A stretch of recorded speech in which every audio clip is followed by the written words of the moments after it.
大家好。Members, it's 2:30 and we have a quorum.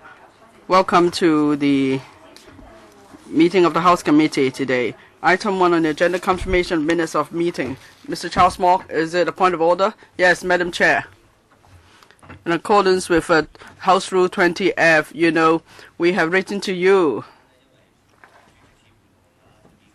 It seems that you and Mr. Chen Kin-po, the FC chairman, have some sort of agreement because Mr. Chen Kin-po said he plans to enforce his chairman's directives at the Finance Committee, but that involves amending Rule 20E. I asked for a discussion today, but then you wrote back to me saying that it cannot be done here. But really, I would like to make a solemn request to you, Madam Chair. Because starting from next week, Mr. Chen Kin-po will change the rules at the Finance Committee starting from next week. And once that's changed, that means the rules of the Finance Committee and the rules of the House Committee would not tally, and that could be a serious problem. Would you consider, therefore, dealing with this urgent issue under any other business today? As I wrote back to you, yes, I understand you would like a discussion on this case, but because when I received your request, it was past the deadline for notice to include an item on the agenda. And so I need to allow members sufficient time to deal with the issue, and that's why I've arranged to discuss it at the next meeting. In accordance with House Rule 20E, if the House Committee meeting is scheduled at the same day, in the same afternoon as the Finance Committee meeting, and then the House Committee meeting will be suspended such time when the Finance Committee meeting is scheduled to begin and resumed to deal with the unfinished business on the agenda after the Finance Committee meeting. That's the power given to me under House Rule 20E. That's been the practice all along, and I don't see that we must take up discussion of this item today. So let me deal with the agenda first, and if you do not agree with my decision. Yes, Ms. Tanya Chen. Well, we don't want to hold up the discussion here. If you agree to discuss it on AOB, that would be the best. Because as you pointed out, we wrote in accordance with House Rule 20F to discuss House Rule 20E, because you pointed out in the past that in the past the House Finance Committee, each session is 2 hours. If the House Committee could not be completed before the scheduled time of the Finance Committee meeting, then we will wait for the first session of Finance Committee meeting to be held, and then the House Committee could then resume. And then the Finance Committee could move on to the second or third session of the meeting as necessary. But now Mr. Chen Kin-po is proposing to turn the session duration from 2 hours to 4 hours. Does that mean that if we have unfinished business at the House Committee, we can only resume after 4 hours? That means our meeting will be resumed at 8 or even 9 p.m. I don't know if Chen Kin-po will lengthen the session to 6 hours, 8 hours, just to make sure that members evicted will not be able to come back. Ms. Tanya Chen, this is not really a point of order. I've explained the considerations behind my decision.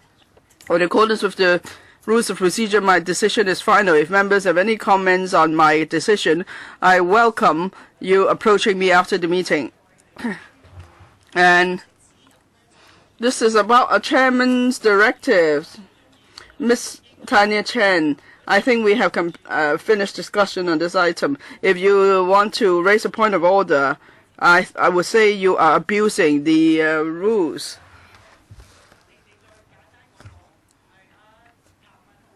Mr. Jeremy Tam, just one brief sentence. You say you will see how you deal with it. Would you agree to deal with it under AOB?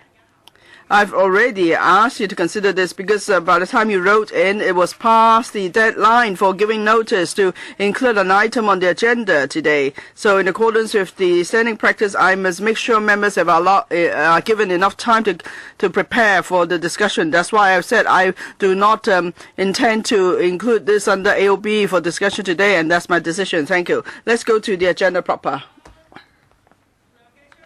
Mr. Kenneth Leung.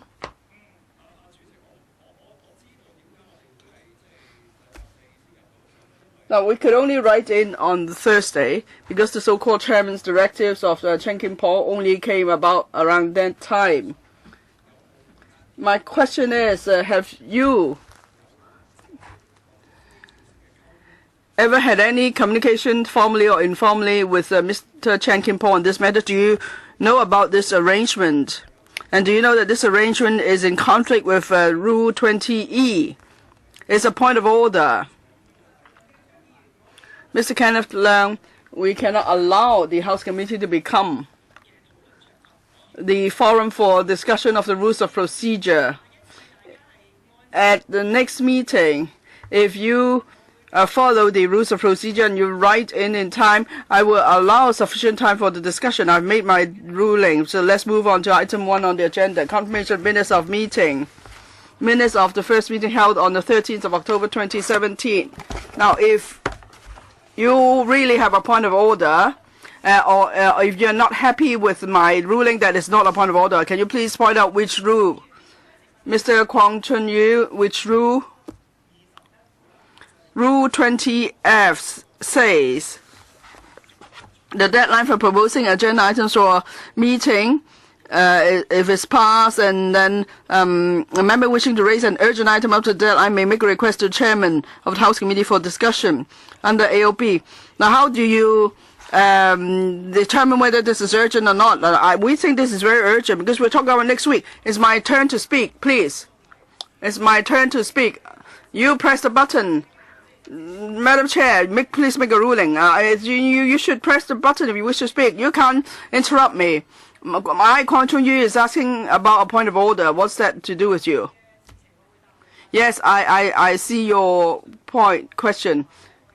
Now, I have considered the content of the letter that you sent to me, and I do not believe that if I include this item on the agenda for discussion today, it cannot really address your concern about amendments to the rules of procedure. If you want to have enough time for discussion, please submit a letter before 5 p.m.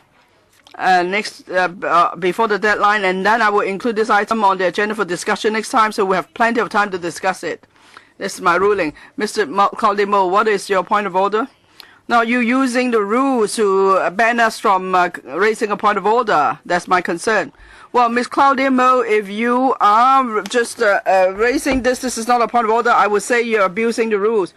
Now, okay, we were late in submitting the request, but the chairperson has the discretion to include this under AOB if it is an urgent item. Why did you decide otherwise? Ms. Claudia Mo, I've explained to you clearly that I've exercised my discretion as the chairperson. I've considered all the views and I've made my own judgment. I believe if I include this item under AOB, it cannot really address your concerns about the rules of procedure, and there is no urgency to discuss it today. And that's why I have decided not to include this item on the agenda today. Okay, if there are no other points of order, I will proceed to the agenda. Mr. James, so can you please point out which point of order, please? Madam Chair, you say there's no urgency. Can I now make a point for you to review your decision and whether the item should be included today for discussion? Now, the chairman of the Finance Committee, Mr. Chen Kim-paul, has proposed chairman's directives. Let's say after 3 weeks, the directives are to be put into effect. Then, yes, if we then we can go by what you suggested, that we write in for the item to be discussed next Friday. But my understanding is the schedule for the Finance Committee for next week has been published.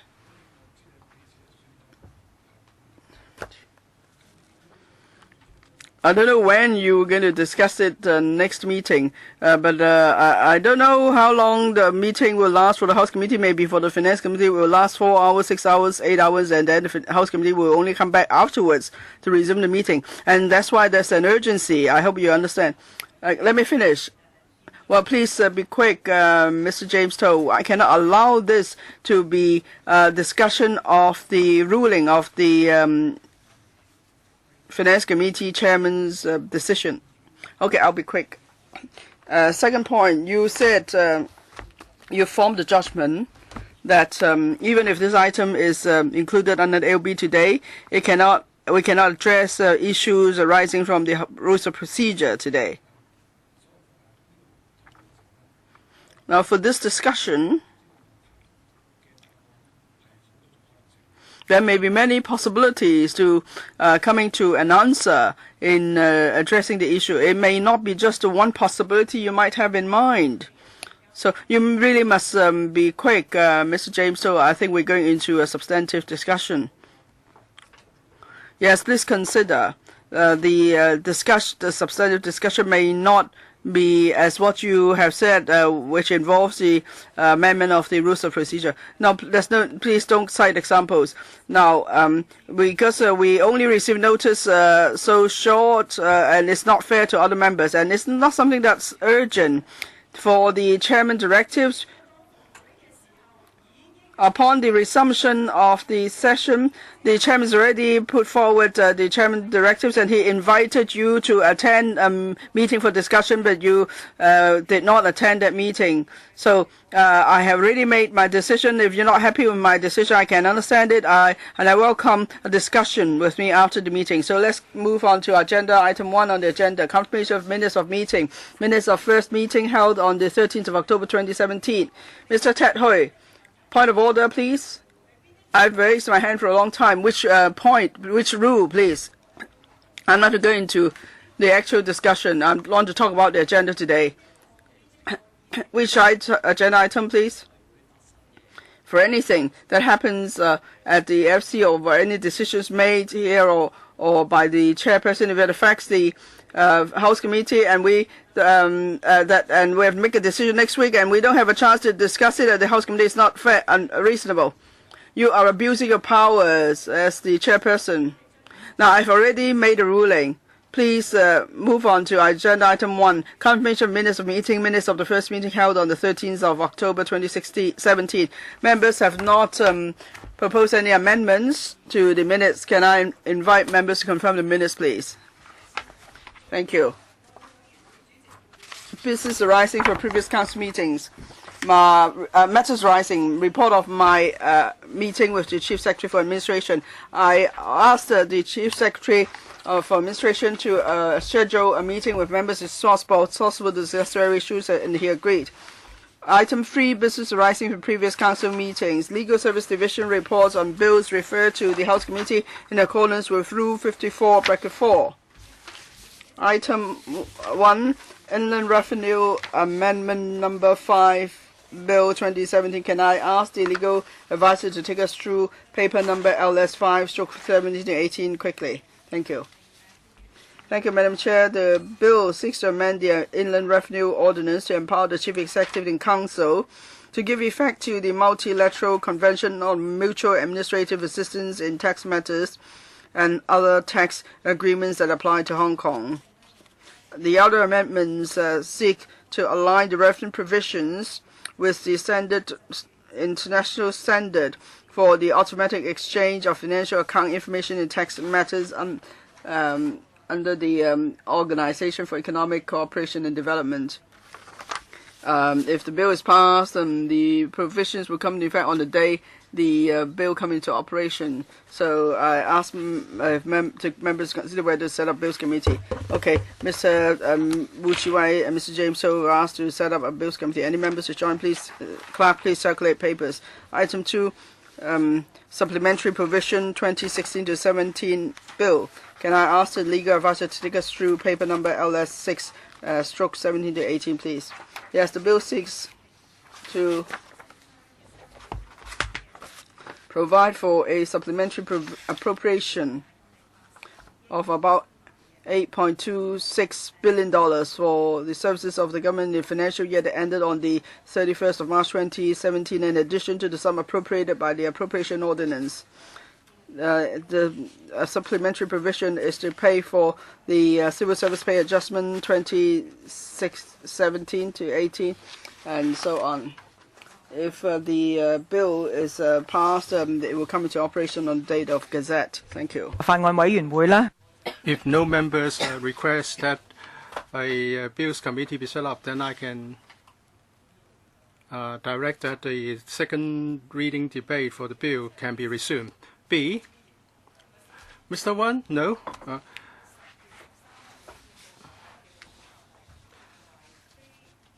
Subsidiary legislation and non-legislative instrument gazetted on the 30th of October 2017.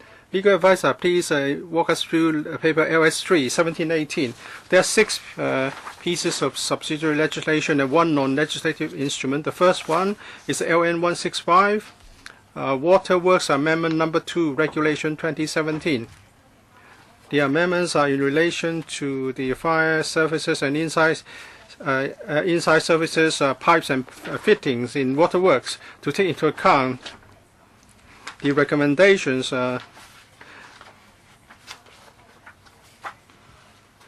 of this subcommittee formed to scrutinize LN 81. On the 12th of July 2017, the government was supposed to move a motion to that effect, but there was no time to deal with that by the Council before the expiry of the relevant period. Therefore, the government has to come up with a new one, LN 165, so as to take forward the amendments into the regulations. It will take effect on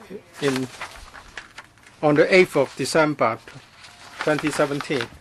Does any member wish to set up a subcommittee? Mr. Wan Siu-kin proposed that one be set up. Who would like to join? Dr. Helen Wong. Next one, LN 166, Air Pollution Control, Volatile Organic Compounds Amendment Regulations 2017.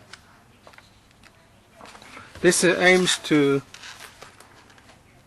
cover the fountain solutions and printing machine cleaning agents into the regulation. This would prohibit the importation and manufacturing of fountain solutions and printing machine cleaning agents with excessive VOC content, and to provide for the offenses. This will take into account on the 1st of January 2018.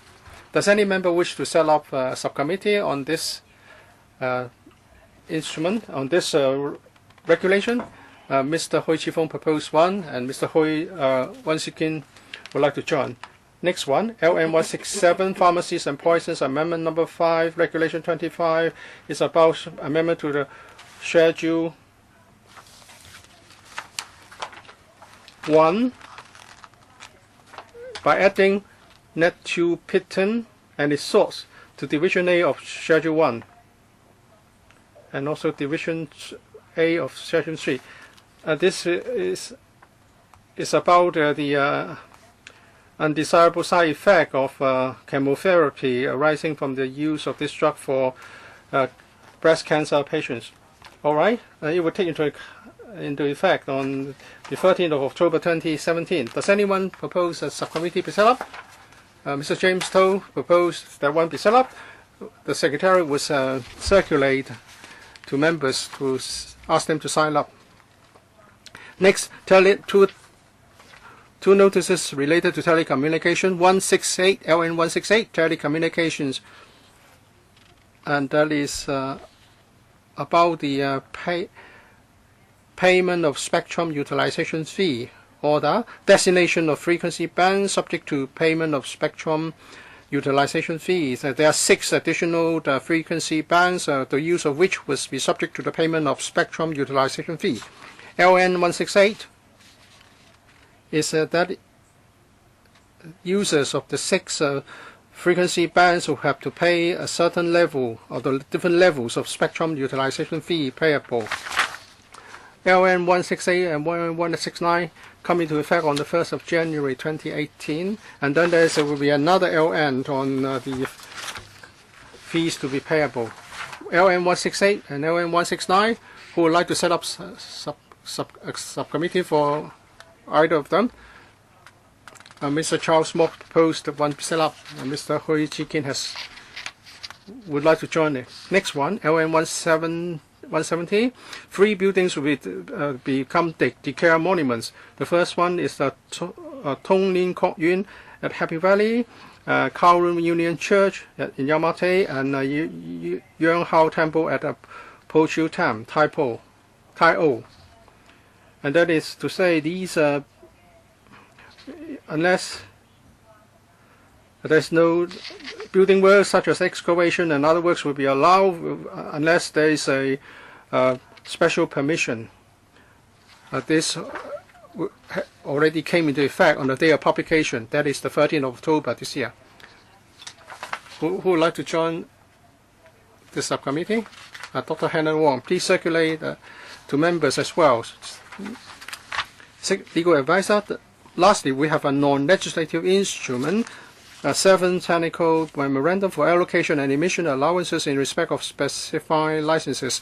This is issued by the Environmental Bureau in accordance with the Air Pollution Control Ordinance. This is the 7th for the power plants and new power electricity works, possible new electricity works in Hong Kong. It would set the quantities of emission allowances for SO2, NOx, and other RSPs. The panel on the environment was consulted. Who would like to? Mr. Wu Chiwa would like to join the subcommittee. Mr. Chu will take. Mr. Gary Chan, please circulate to members to seek their views as well. The deadline for moving amendment is at the council meeting on the 15th of November. If there's an extension, then the deadline can be extended to the electrical meeting on the 6th of December. Next, item 4, business for the council meeting of the 1st of November. 22 questions, including 6 orals and 16 written questions for written replies have been submitted. Bill, first reading and moving a second reading. No notice has been received yet. Government motion. The Secretary for Constitutional and Mainland Affairs would like to move a proposed resolution under Section 8 of the District Council's Ordinance. Legal advisor, please walk us through the contents of this proposed resolution. This is LS4 1718. The purpose of the resolution is to seek this Council's agreement to the amendment of the order, that is amendment of Schedule 3 order under the District Council's Ordinance. This would result in 21 additional elected members of District Councils. Please refer to the table in this LS4 paper. If this is approved by Electrical, it would be applicable to the 2019 DC ordinary election. The 21 newly added seats will take effect on the 1st of January. That is the commencement of 6-term DCs. The Constitutional and Mainland Affairs Bureau consulted the panel on Constitutional Affairs at its meeting on the 17th of July 2017. Members in general had no strong views on the proposed amendment. Mr. Lau Kok-fan proposed setting up a subcommittee. Who would like to join? Mr. Tianman Ho, Ms. Tanya Chang, Ms. Leung Chi Chang, and Ms. Anne Zhang would like to join. Please circulate to members as well. On the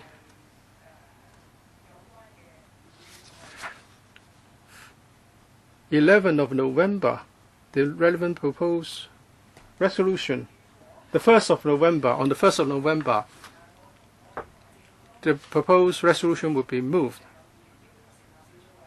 Since some members have proposed to set up a subcommittee, the House Committee would ask the administration to withdraw the notice to move the amendment so that the subcommittee would have sufficient time to deal with the matter.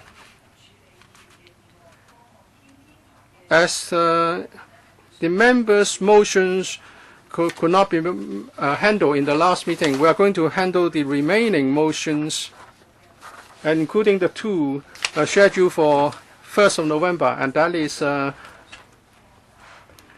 motion on stimulating internal demand and opening up new visitor sources to be moved by Mr. Su Kao-fai, and also motion on setting up an information database on the conduct of police officers to be moved by Dr. Jiang Chung-tai. The deadline to move amendments is 24th of October. Next, position on bills committee and subcommittees. Please note that as at 19th of October, Thursday, we have 15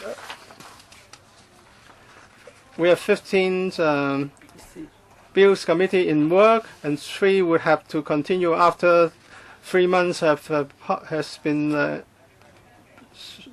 expanded. There are 13 subcommittee under the House Committee, and on the waiting list we have 6. We have 10 on the waiting list on policy matters. Next, election of member for appointment to fill a vacancy in the membership of the Investigation Committee established under Rule 49B2A of the Rules of Procedure in respect of the motion to censure Mr. Houghton Chow Ho-ting.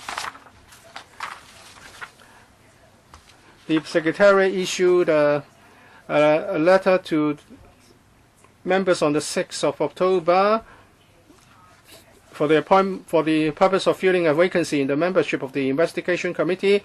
As at the deadline, that is the 16th of October, 1 nomination has been received.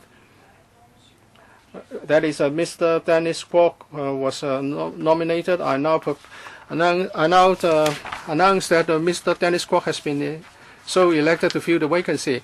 Next, a request of Honorable Hui Chi-fung to seek the House Committee's recommendation for an adjournment debate under Rule 16(4) of the Rules of Procedure at the Council meeting of the 25th of October 2017 on issues relating to the discussion to be held by the Standing Committee of the NPC on adding the National Anthem Law of the PRC to the list of national laws in Annex 3 to the Basic Law of the Hong Kong Special Administrative Region. I invite Mr. Hui Chi-fung to speak, and then other members may also speak.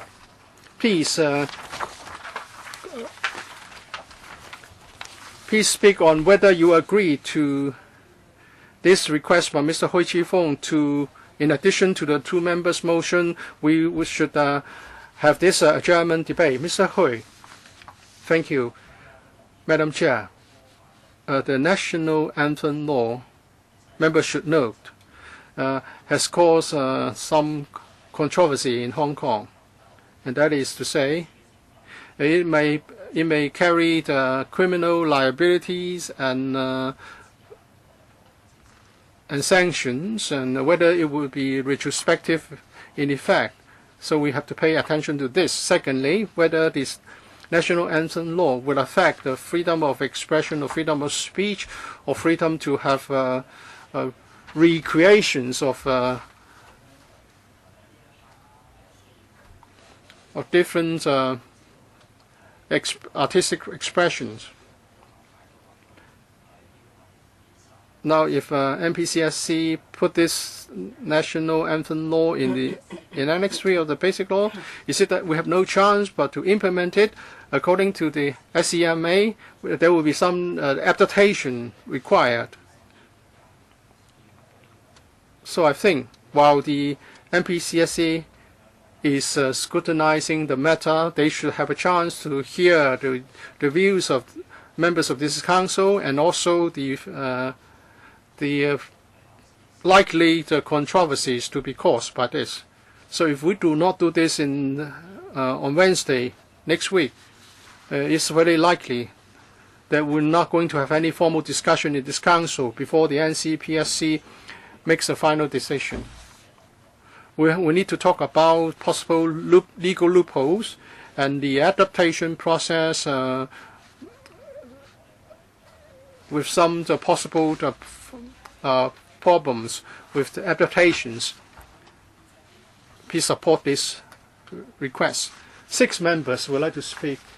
Dr. Priscilla Leung, MPCSC has not yet promulgated anything on how the national anthem law will be applied to Hong Kong through Annex 3. A discussion in this council will be based on speculation circulating in Hong Kong. This may not be beneficial to the future legislative work in Hong Kong, because we will be speculating. And of course, the government should give us a timetable on this. But once a piece of national law is put in Annex 3, it's not a question of whether it should be applied, but the question of how. Well, if you boo the national anthem, if people didn't do that, there would be no need for this national anthem law. And if they continue to do so, while everything is developing, so Mr. Hui might as well spend his time on advising those people not to boo the national law anthem anymore. 10 members have indicated they wish to speak. I'll draw the line. There are 14 members, so we may need to set aside time for voting as well. Mr. Gary Chen. Thank you, Madam Chair. Many people in Hong Kong support the national anthem legislation, and we want local legislation to be put in place soon. Many have said that. Now, about the actual content of the local legislation, so far there's not been documents on that. If we now proceed with the discussion, there is really nothing to go by, it seems. Now we have 18 panels. The panel on constitutional affairs would be best placed to discuss the national anthem law. And I don't see that this issue straddles different policy bureau or departments. So I think the matter should be taken up by the panel on constitutional affairs. It's better to be taken up at the panel than to be taken up at the council meeting, because everybody does it. You know, then there's no point for the 18 panels to call any meetings. Everything could be considered at the council meeting. Mr. Wu Chi-wei, well, the adjournment debate is a time-limited debate. It's just for members to express their views on a matter of great interest to the public. As Dr. Priscilla Leung pointed out, the national anthem law has not yet been included in the basic law, and we do not know about the draft of the local legislation or even the law itself. So that's why there's a good opportunity for us to express our concerns at this point. Now, whether it's the national emblem or national law, if there's state national law, of course, relevant arrangements need to be made in Hong Kong. But then, when it comes to national anthem law, during this discussion, there's mention of retrospective effect, and that's why people are particularly concerned. And then for national anthem, it involves the question of freedom of creation as well. So please be brief. So we should at least have a white bill on this. Ms. Claudibo. Now, and there's a problem. We must first resolve the problem instead of just locking people up. Especially those who are raising the issue or those who are booing the national anthem, that cannot really resolve a problem. So the timing is really bad. And then the loyalists are saying that wait for the central authorities to see what the masters say. But exactly, we want to tell Beijing as early as possible why there is such a problem in Hong Kong. And what we question most is the retrospective effect. From my understanding of Hong Kong legislation, now if we're to enact a piece of local legislation for such law, there cannot be retrospective effect. It's impossible. But then there are some Beijing senior officials or some in Hong Kong who keep saying that, well, let's consider retrospective effect. We're talking about thousands of soccer fans. Mr. Wong Kok Kin. Madam Chair, the FTU does not support this request because it's a waste of time for the Council. Every country has a national anthem and national flag law. It's something really common. Hong Kong is part of China, so it's only normal for us to legislate for the national anthem law. if it's because it's going to be included in Annex 3, and then during the local legislation process, that you have plenty of time to discuss to give your views. If you want to take it up, please go back to the reference panel on constitutional affairs or panel on security. There's no need to take up time of the council meetings. Mr. Ray Chen, I support Mr. Ted Hoi's request. I must point out the ignorance of Dr. Priscilla Leung. National anthem law, is it enacted because someone's is booing the national anthem in Hong Kong? No, the national anthem law is a national law. It's nothing to do with Hong Kong people booing the national anthem. So he said, and then she said there are no details, so there's not time to discuss it.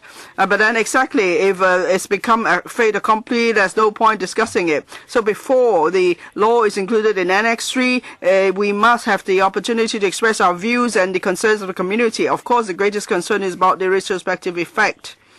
Even for criminal laws of China, there's no retrospective effect. But you, or perhaps not you, some politicians are saying that maybe there should be retrospective effect. Now, even for those who are loyalists to the Chinese Communist Party or China, don't distort the spirit of the law here in Hong Kong. Ms. Tanya Chen. I very much support Mr. Ted Hoi's request. If I may refer you to Rule 16(4) of Rules of Procedure, as a matter of public interest, and this is certainly public interest. If we require official to come and give a reply, again, this is an appropriate arrangement under the Rules of Procedure. So should it be taken up by a panel, that's a separate matter. And if you have read the national anthem law, apart from the criminal aspect, whether there's some retrospective effect, already in the first provision article it says that it must be to promote socialism. That's against the basic law.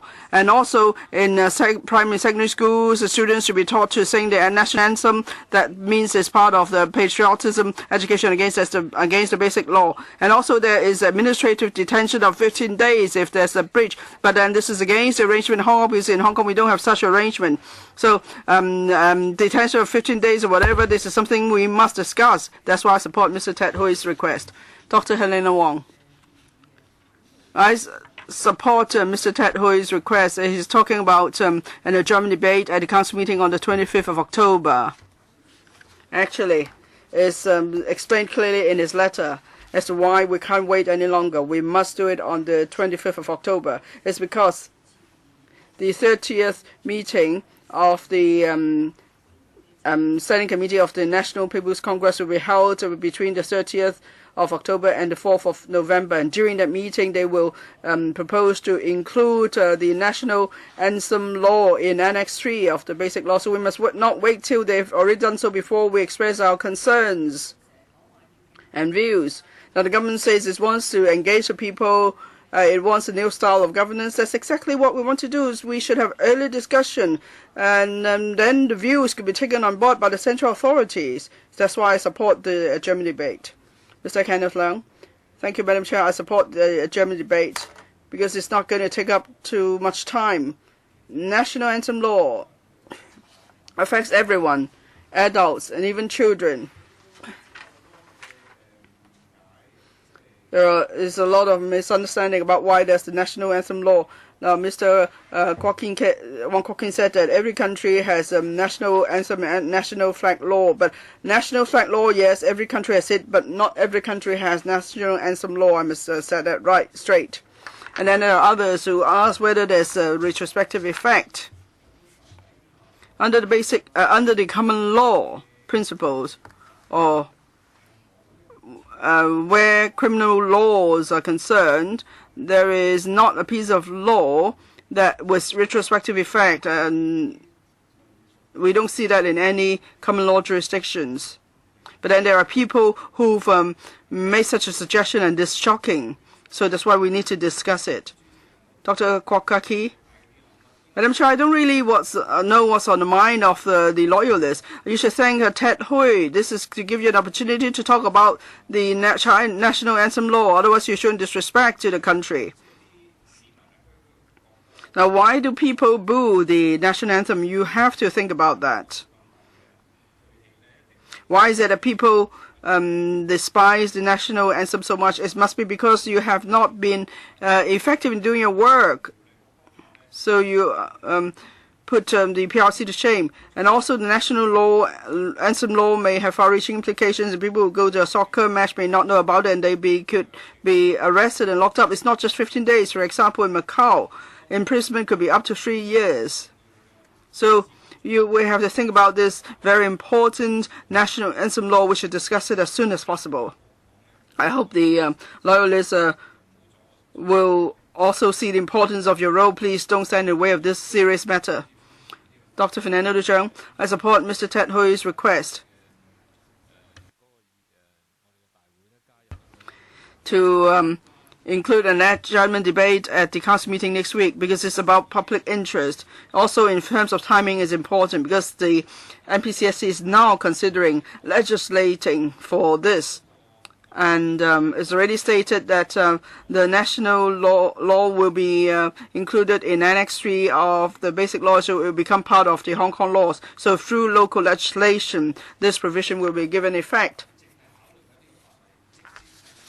Now, if the NPCSC is considering this law which has direct impact on Hong Kong, and then this legislature does not have a chance to give our views, then we would have missed the opportunity. So it's a matter of timing that's important.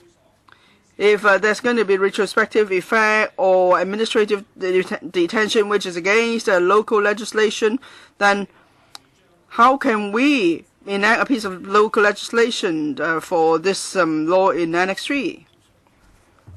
Mr. Stephen Ho, well, I would very much like to talk about the national anthem law as well, because for a long time the opposition has been harboring speeches on Hong Kong independence, and there's even flagrant insult of the national law anthem and national flag, and even Dr. Chang Chung Tai put the national flag upside down. This is a very bad impression we give to the next generation. So we need to talk about it, but not in this manner. The opposition always tries to jump the queue. That's only normal. But so for the loyalists, we must make sure we follow the rules of procedure. We must wait till there is concrete proposal on the matter before we have a basis for discussion. Mr. Kwang Chung-yu. Well, Mr. Stephen Ho said that the pan-Democrats are good at jumping the queue. But what about the co-location? The government's jumping the queue and is withdrawing the stamp duty bill. Now, why do we want to propose to discuss it? We're citing Rule 16.4 because it's a matter of public interest. If there's retrospective effect, it's really serious. We need to have a proper forum for us to call an official to come and explain things to us. Because if there's retrospective effect, what if I didn't know what I did was illegal and then eventually I'm prosecuted? So that's why we need someone to come and explain things to us. We must make sure there is no retrospective effect here. So it's not about jumping the queue. We're talking about public interest. Jumping the queue, yes, the co-location motion is jumping the queue. And we have taken out the stamp duty bill without regard to people's livelihood. Definitely that's jumping the queue. Mr. Lau Kwok-fan? Yes, I think we need to discuss the national law anthem law, but not now. If the national anthem law is included in Annex 3 of the Basic Law, there will be local legislation. And that's the time for us to discuss a proposal that government would submit. It's a more pragmatic approach. As Dr. Helena Wong pointed out, we need to discuss it early and give our views to the central authorities. But actually, the national anthem law has been enacted. It's a matter of including it in Annex 3. Are you going to tell central authorities what to do about local legislation on the national anthem law? But that's a matter for Hong Kong. So why do we want to involve the central authorities and stop making such alarmist talk? Tanya Chan cited a number of examples just now. But actually, we would like to clarify those issues, but maybe we should wait till we have a piece of local legislation for consideration. Then we could have a more focused discussion. Thank you.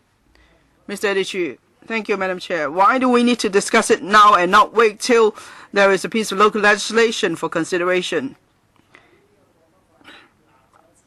Because once the national anthem law was enacted, already the pro-establishment camp are doing a lot of funny things here in Hong Kong. They suggested retrospective effect.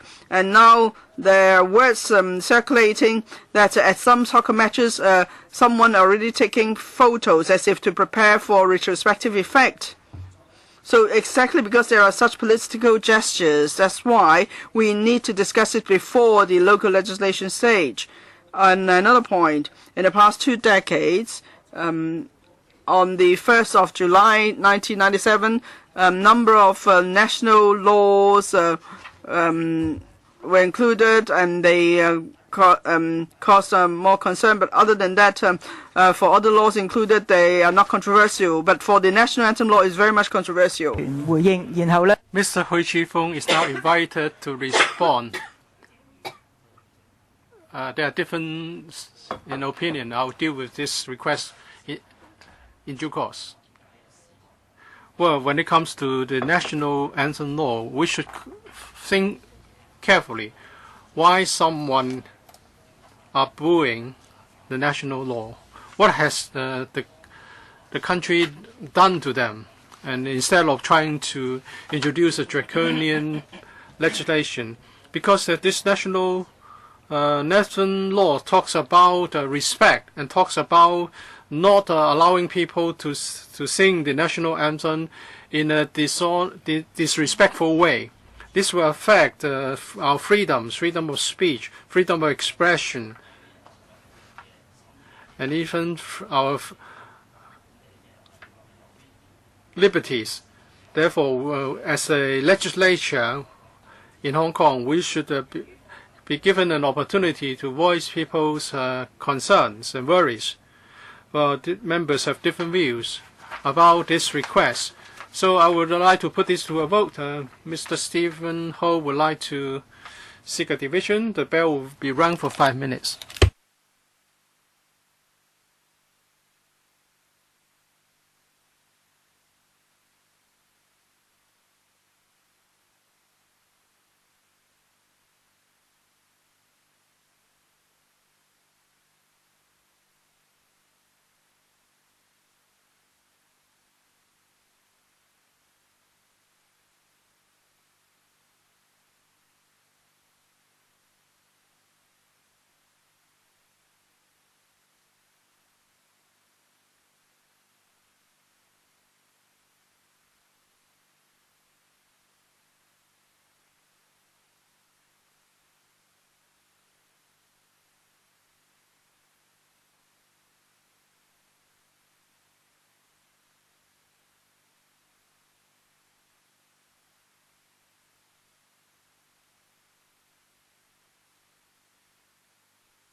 表決嘅議題係按 And the question that we're going to vote on is item 7, and that is a German debate under Rule 16, bracket 4 of the Rules of Procedure. We now proceed to a vote. Please press the white button to register your presence before you cast your vote. Before I declare the voting is closed, please check your votes. If there's no question to extend the time, voting is now closed. Would the clerk please show the result? 22 for, 36 against, no abstention. The request is is negative. Last item, proposal of Ms. Claudia Mo to seek the House Committee's agreement for asking an urgent oral question at the Council meeting of 25th October 2017 on the incident concerning Mr. Benedict Rogers, Deputy Chair of the UK Conservative Party Human Rights Commission, being refused entry into Hong Kong. May I remind members, especially Ms. Mo, who makes this proposal, that on Monday, Ms. Mo's request was already received by the Secretariat, requesting that she be allowed to raise an urgent oral question on the 18th of October. Although there is according to our rules, House rules, such a request should be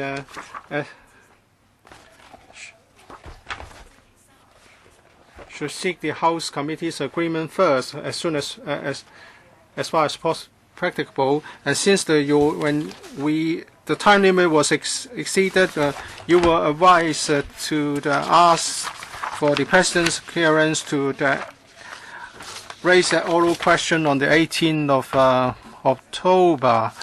But Ms. Mo didn't do that, and in line with past practice, Ms. Mo, and because Ms. Mo make the proposal again, so Ms. Mo, I'll ask you to speak now.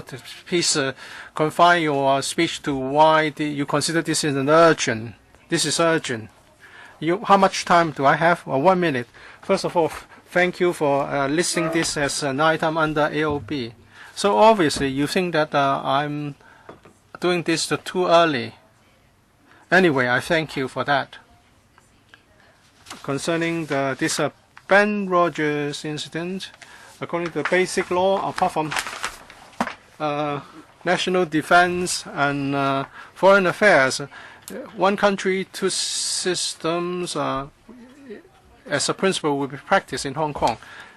And now they have designated this as a diplomatic incident.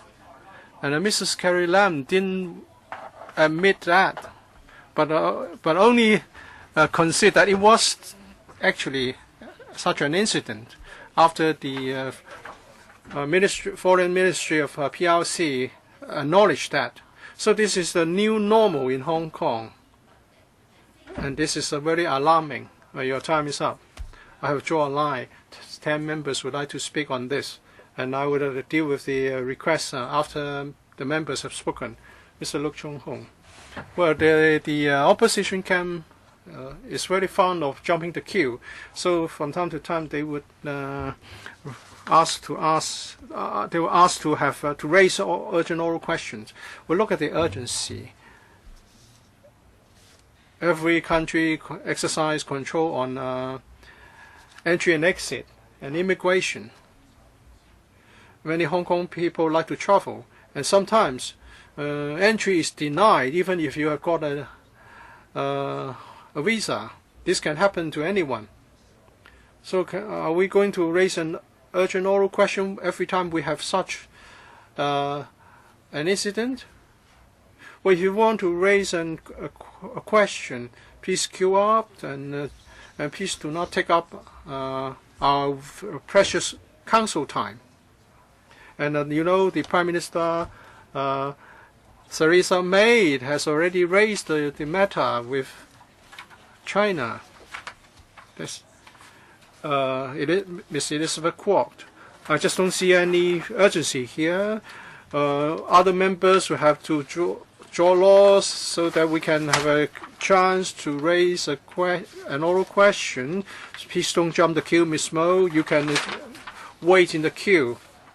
I see no urgency here, and I believe this is an isolated case. I oppose to this request. Mr. Chan Chi-chin, well, I've already written in to join the queue. But anyway, I thank Ms. Claudia Mo for raising this urgent oral question. This case involving Ben Rogers is not something about him. It's about Hong Kong and our people. We know that Theresa May, the Prime Minister, would take this up. And John Burker, the spokesperson, said this is utterly scandalous. The Speaker said that this is utterly scandalous. Have we done something wrong, or have we failed to do the right thing? And now there are a lot of doubts cast outside Hong Kong. The government, the UK government, may have a parliamentary debate. I think we should give our officials an opportunity to formally respond to questions raised by our people and other people. Mr. James Toh, this has given rise to a lot of attention in other countries. This may become a diplomatic problem with China. We are supposed to enjoy a high degree of autonomy. Or is it like Mr. Xi Jinping has said, that this is about the proper integration or organic integration of the China's overall jurisdiction and Hong Kong's autonomy? If this is not properly handled, this would carry significant implications for Hong Kong as an international financial hub and as a cosmopolitan city. Mr. Wong Kok-in, I think the Immigration Department of Hong Kong on a daily basis refuses many people from entering Hong Kong, but this may be special. First, he's a British national, and he's also the deputy chairman of the Conservative Party Human Rights Commission in UK. According to some reports, the Chinese ambassador to UK was summoned, and according to the basic law, foreign affairs and national defense come under the CPG's portfolio, and this is actually something diplomatic in nature. I just don't see how this council can play any role as part of the establishment. How can we do anything about this? And you still say this is urgent. You don't know who will be the next one refuse entry. Mrs. Regina Yip, I not just think that this is not urgent. This is against 25I of our rules of procedure.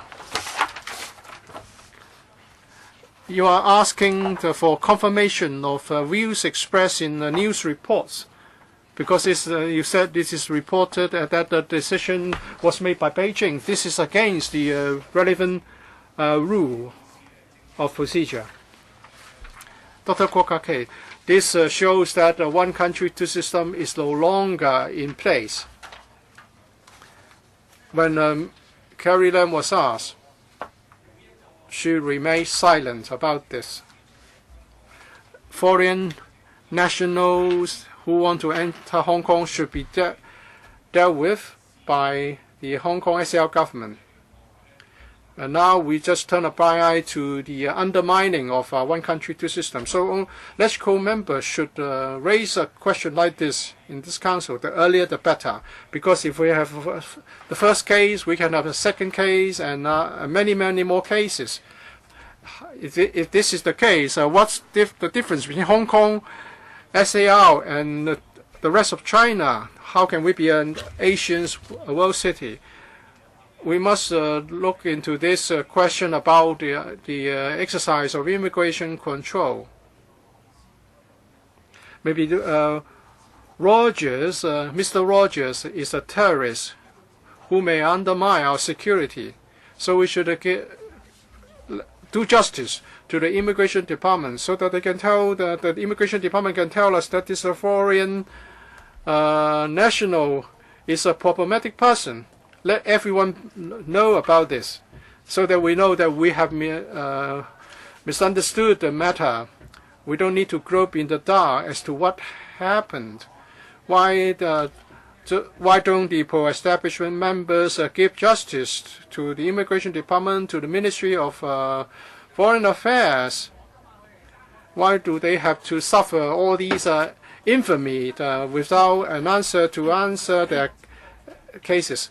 I think the immigration department should be given a chance to refute all of us for our misunderstandings and mistakes. I support this request. Mr. Kenneth Leung, 2 points we need to clarify. One, entry and exit control and foreign affairs. How do we define them? What criteria do you use? Which are considered immigration issues and which are considered foreign affairs issues? I hope there will be a clear criteria. Of course, under the basic law, immigration control is a matter for the Hong Kong SAR, whereas for foreign affairs, that's a matter for the central authority. So we need to be clear about the criteria.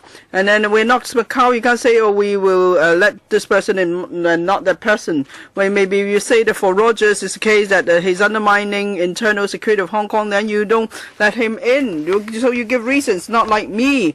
Now, Macau won't let me in. They said because I undermine the internal security. I don't agree, but at least that's the reason they gave. So it's necessary that we find out the reasons.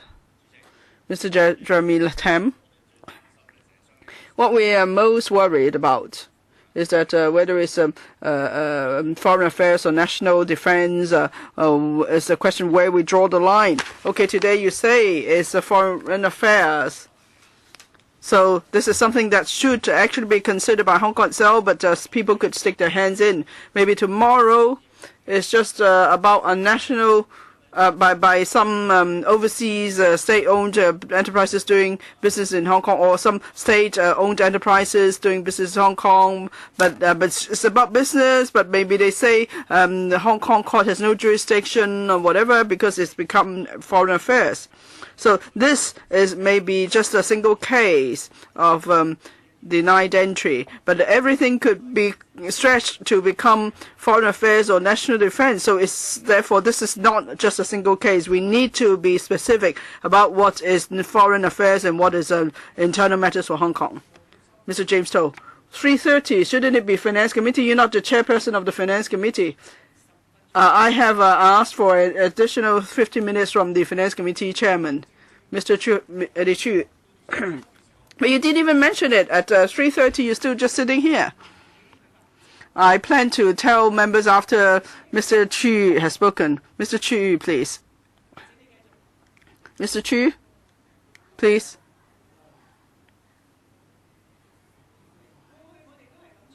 That's what we have been doing in the past. Because we would like to allow members enough time to finish the discussion. But the rule is we should come back after the Finance Committee. That's exactly why we asked to discuss the that issue. Well, like in the past, I've asked Mr. Chan Kim Paul to allow us about 15 minutes to deal with unfinished business. It's not about private agreement. It happens with other panel. So maybe for the Finance Committee, it could be appointed. It's scheduled for 3:30. We've done it in the past, so we explained it. Mr. Eddie Chu, if you don't have any questions, I'll move on to the next member, Ms. Tanya Chen. Yes, Mr. Eddie Chu. Thank you. Yes. I support this urgent question because this is a new situation. Now, we've had many similar cases in the past. But at the time, the Immigration Department would just say, we will not comment on an individual case. So it's been done in the past, but this time around it's a new situation because the Foreign Affairs Ministry, the Ministry of Foreign Affairs spoke up and it put the immigration department in an embarrassing position. So it's as Mr. Jeremy Tam asked, do we have two blacklists here? One is a blacklist of the immigration department, and another blacklist is from Beijing. That is, they tell Hong Kong that this is the list on foreign affairs reasons, so these people must be denied entry.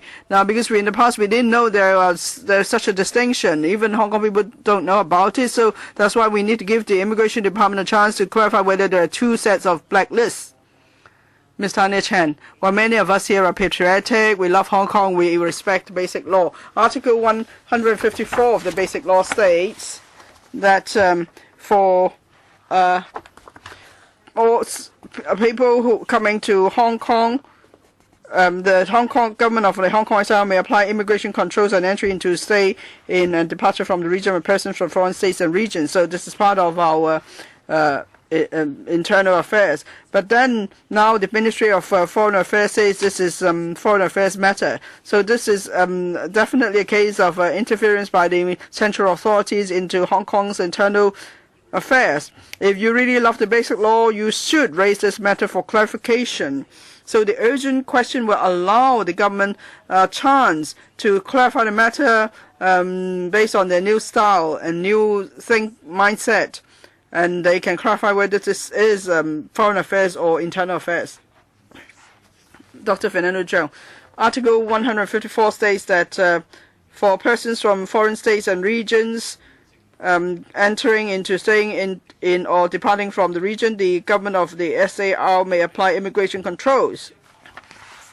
Mrs. Carrie Lam said that once it's considered a foreign affairs matter, then we have to leave it to the Central People's Government. But then how come, when did immigration controls become foreign affairs matters? Who made the decision as to when it becomes like that? Who makes the decision, and what is the basis for that decision? So that's why as a matter of urgency, we seek clarification from the SAR government. So I support Ms. Claudia Mo's urgent question. Ms. Mo, 1 minute to sum up, please. On the Baron Rogers case, the Hong Kong SAR government could have dealt with it on its own. But then you just say we won't comment, or you just say he's a person non grata, and that's it. Persona non grata, that's it. But then we can do nothing about it. But now, you told us yourself that, well, yes, Beijing said so. Even the Ministry of Foreign Affairs said so. And that can really cause us to become worried. What if there are international investors or there are foreign journalists in Hong Kong, then it involves freedom of the press, and then it could all become foreign affairs. And when do people come to protest in Hong Kong, you can say this is national defense.